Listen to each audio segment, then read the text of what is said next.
ఆనందామృతం పిమన్మత్మనో బృందం సదా సద్గురానందదీక్షితం శ్రీ తిరుపతి నర్దయా సద్గురుం సర్వదా ప్రణమామ్యహం పూర్ణబోధస్య సిద్ధాంతం నిజ గురు ఉపదేశకం తిరుపతి వంశ సంజాతం సదా సత్య నిరూపణం నిర్మలాంబ గురు దీక్షితం అన్నపూర్ణమహం భజే.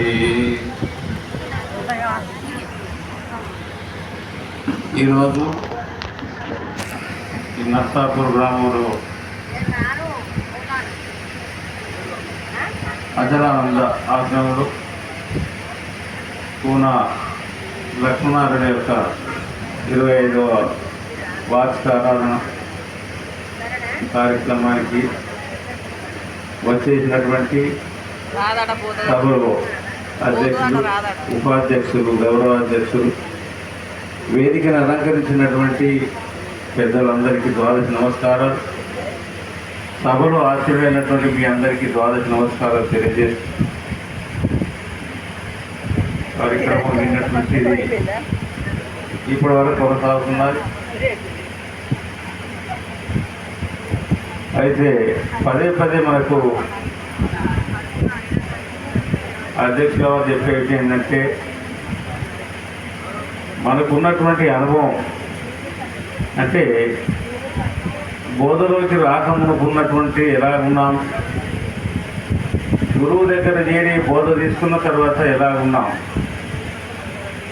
అప్పుడు ప్రపంచంలో ప్రాపంచికంగా మనకున్నటువంటి బాధలు, భ్రమలు, భయాలు, ఆశలు ఇవన్నీ ఎన్నో కలిగి ఉన్నాయి కదా. అదే కాకుండా అజ్ఞానం అనేటువంటిది కలిగి ఉన్నాం మనం. అజ్ఞానం అనంటే నేను కానటువంటి దాన్ని నేను అని చెప్పనుకొని అలా సత్యము కానటువంటి దాన్ని అసత్యాన్ని చూసే సత్యం అనుకొని భ్రమించి అందరం అంటే ప్రత్యక్షంగా గురువు దగ్గరికి పోకముందు నేనైతే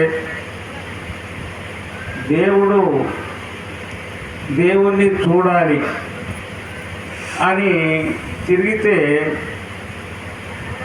మరి అప్పుడు అంటే విగ్రహ రూపంలో ఉన్నటువంటి దేవుడు కనిపించరు, కానీ మరి దానికి అసలైనటువంటి దేవుడేదో మనకు తెలియలేకపోయాడు. మనం కూడా విచారం చేయలేదు. ఎందుకంటే పురాణాలు, కథలు ఇవన్నీ చెప్పినప్పుడు వాళ్ళు చెప్పినటువంటి వాటిని పట్టుకొని నిజమే కావచ్చు అనుకొని తిరగడం జరిగింది. అప్పుడు అంటే దేవుణ్ణి చూడాలని కొద్ది రోజులు తిరిగినాం. తిరిగిన తర్వాత రెండవది దేవుని చూడడం కాదు,